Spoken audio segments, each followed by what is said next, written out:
Let's see, is it recording? Okay, here we go. My name is Ariana Barreras. I'm going to be discussing my final project for my assistive technology class. I'm going to be giving you a presentation on adaptive machine holders. So let's get into it. This is going to be my client. His name is Cody Saylor. He is a 28-year-old male. He is a professional tattoo artist. He has been diagnosed with rheumatoid arthritis.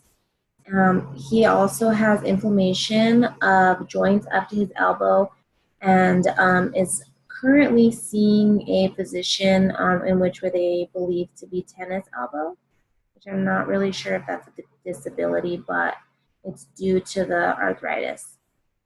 He complains of pain and stiffness in his dominant hand, which is his right hand, and he complains of like sharp shooting pains all the way up to his elbow. And when doing his evaluation, you can almost feel like a hard ball in his elbow, and this causes him a lot of pain. Right here, I just did a couple measurements and I'm showing you his hands. So after like just a few, like he says even like an hour without a grip on his device that we created, he will have stiffness, cramping. He'll have to take numerous breaks throughout his tattooing, which, you know, while tattooing, it's not really something that you want to do. You don't want your artist taking a bunch of breaks when you're trying to get a tattoo done. So after he's tattooed, you know, for an hour or so, his fingers will become red, inflamed, swollen. So this grip that we created kind of gives him a wider hold on his machine, making it so he doesn't have to hold so small, and his hands don't cramp as fast. This is just a sketch that I composed of what I designed for his machine. Just kind of giving you some basic measurements of what how big it is that we need to go around his machine. And this is like we wrapped a paper towel around the machine, and then we wrapped the Coban to just make it stiff and stay in place. So just a little sketch, like an idea that I had that. Because, you know, with the tattoo machine, we have to think like sterile, clean. His machine can't be getting blood or anything on it, and you can't just use anything on the machine. It has to be something that's going to be, you know, clean and sterile. So Coban, I figured was going to be our best bet and our cleanest, most sterile thing that we could use to wrap his machine, but also give him that wider grip. This is just showing you, he prefers to use the Brawny paper towels. He just says that they fold better, they hold better. So that's what we use. And for 2 rolls, $7.99. And the Coban is going to cost you $3 a roll. They can vary, you know, if you want crazy colors or whatnot, but basically they're going to be about $3 a roll.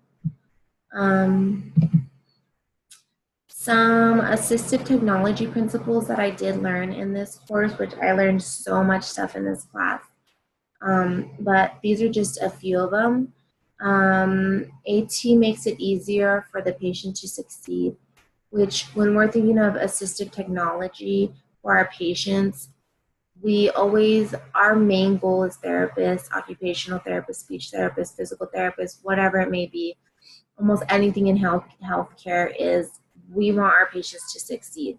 So we want them to have the best possible outcome, and we want to make sure that their devices give them that opportunity to succeed.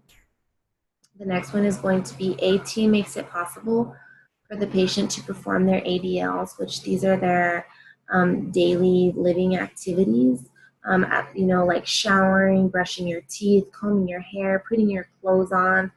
These are all things that we, as people like who don't actually have a disability, you don't really think of.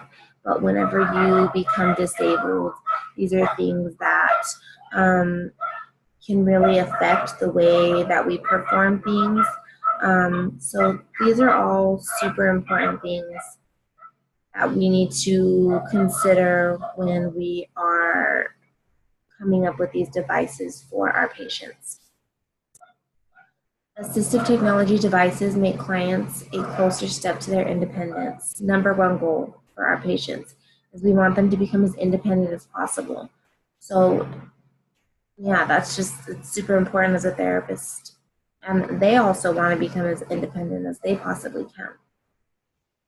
The next one is AT becomes a team process with therapists and families. When the therapists and the families both come together and work together, the success rate is through the roof. We want to know if the devices are working, what's not working, what's hurting, what's going to be the best outcome for our patients. So when the therapists and the families can come together and relay messages to one another, it just makes the process and the success just skyrocket. AT requires new skills and thinking outside of the box. So when we're thinking of what's going to make our patients the most comfortable, we really have to expand our minds and think like, what is it that I can create, or what device is going to be the best fit for this patient? Because as we know, not every patient has the same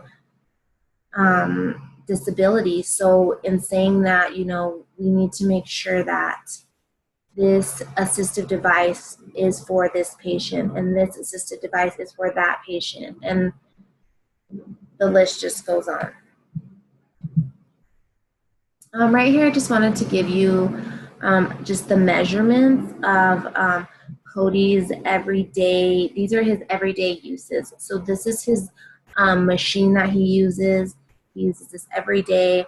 As you can see, like how this artist is holding his machine, Cody's not able to do this. So he needs that wider grip to be able to hold his machine while tattooing, or like we said in the above slides, you know, his hands are going to cramp. He's going to be uncomfortable. He's going to be taking lots of breaks. And then also we created a grip for his Apple Pencil too, because he does a lot of drawing, and sometimes he's drawing for hours upon hours, along with tattooing upon hours. So I just wanted to kind of give you an idea of what they look like. So let me see how I switch screens.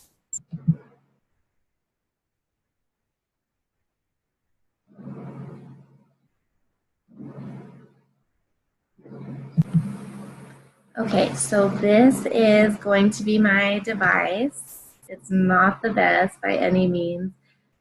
This was a really hard thing to learn how to do. I didn't think it was going to be this hard, but it really was. So let me try to show you.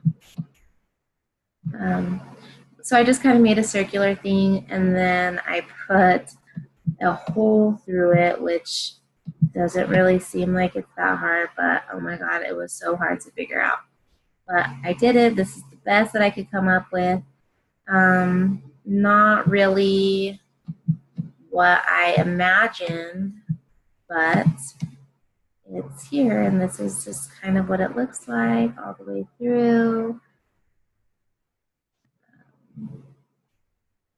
And so that's my device.